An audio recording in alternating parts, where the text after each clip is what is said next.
Today we're going to be talking about how to use social media without becoming addicted or wasting time.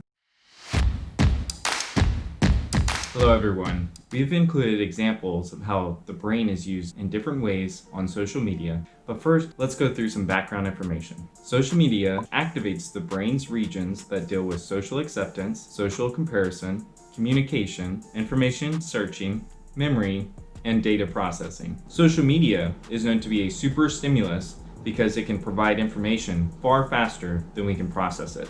Children are particularly vulnerable to forming negative habits because their brain is not fully developed when using it. Let's take a look at several ways social media activates certain parts of the brain and how positive and negative habits can be formed depending on how it's used. The brain is wired to deal with acceptance and rejection. This is important in group dynamics to keep people acting in socially acceptable ways. Do I need to be liked? Absolutely not. I like to be liked. I enjoy being liked. I have to be liked.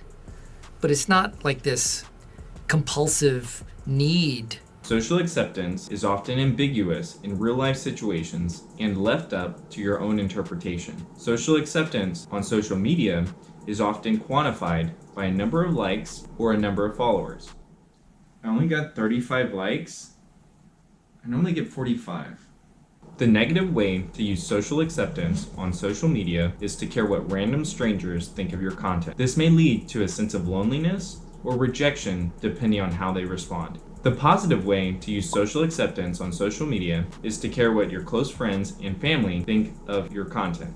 When you post something and your close friends and family respond to it, they will most likely enjoy seeing your success and they will enjoy keeping up with your activities. Your brain is wired to make comparisons with others. Theodore Roosevelt once said that comparison is the thief of joy. Comparison is certainly not a healthy thing to do constantly in real life, but becomes especially dangerous when done constantly over social media. Wow, this person must have their own makeup crew or something. The negative way to use comparison is to compare your attractiveness, happiness, or success with others online. People often post content to make them look as attractive, happy, and successful as possible. You may be left feeling inadequate in some way. The positive way to use comparison is to allow you to network effectively by finding people who have good advice for someone in your situation. Your brain is wired to communicate with others.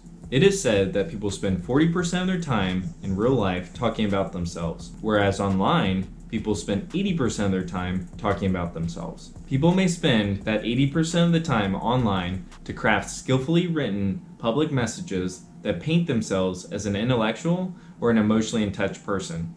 But they do this for a dopamine release based on the number of likes or to maintain an online persona.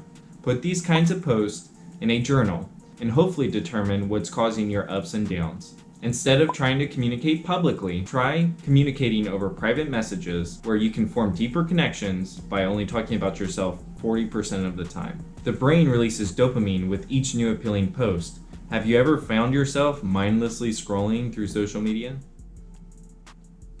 2 hours later.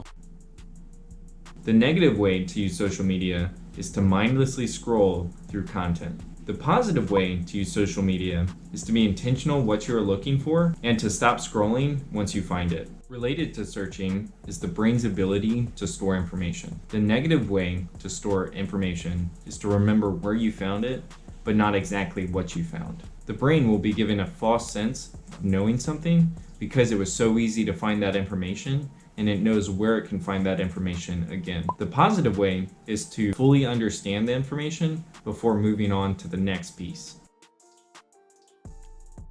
After the brain finds and stores information, the brain is able to then process that information. By developing an analytical mindset, you will be able to independently process information and form an opinion. Social media often has trends where a lot of people get upset over an issue, even though they have not done the independent research necessary to be considered well informed on that topic. Why would anybody think that was a prank? So sad. People believe anything. It was a prank though, right? Even extremely intelligent teams who develop analytical mindsets have a danger of letting groupthink affect their decisions. Groupthink is where the individual is not responsible for the decisions of the group. By not having the individual responsibility for what you share on social media, you may end up spreading misinformation or fake news. The brain is wired to be able to switch between tasks. As mentioned before, social media is a super stimulus, but it doesn't mean that you have to concentrate to be entertained by it. By switching between things like social media, instant messaging, and watching TV, you're not getting better at multitasking, you're just getting worse at concentrating. 85% of teachers are endorsing the statement that today's digital technology is creating one of the most easily distracted generations. The correct way to switch between tasks is to concentrate at what you are doing currently before moving on to the next task. Many people believe that multitasking is actually a myth, but if you are able to concentrate well, then you should be able to switch what you're concentrated on with ease. Students are actually recommended to study for 30 minutes at a time before allowing the brain to rest with another activity for 5 minutes. Now that we understand all the ways to use social media effectively, let's look at how a social media addiction can have a negative impact on the body.